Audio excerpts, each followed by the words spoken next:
4 பேர் 4 விதமாக இருப்பாங்கன்னு சொல்லி கேள்விப்பட்டிருக்கோம். வீட்டில் இருக்கிற 4 பேரே விதமாக இருந்தால் சாப்பாடு செய்கிறது என்னவோ அவங்களுக்காக தான். ஆனால் அவங்களுக்கு சாப்பாடு கெட்டும்போது கவனிச்சிருக்கீங்களா? ஒவ்வொருத்தருக்கும் தகுந்த மாதிரி நம்ம கெட்டி கொடுக்கணும். சில பேருக்கு குழம்பு தனியாக, அது இப்போ மெயின் டிஷ் தனியாக நம்ம பேக் பண்ணணும்.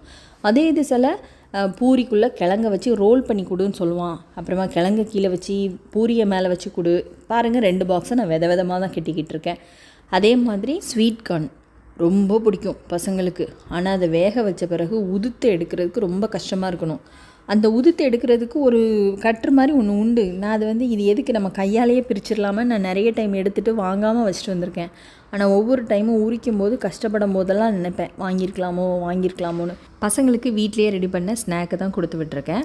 அதை சேலுக்கும் வச்சேன் ஃப்ரெண்ட் சர்க்கிளில். செமையான ரெஸ்பான்ஸு, நல்லா விற்று போச்சு எல்லாமே.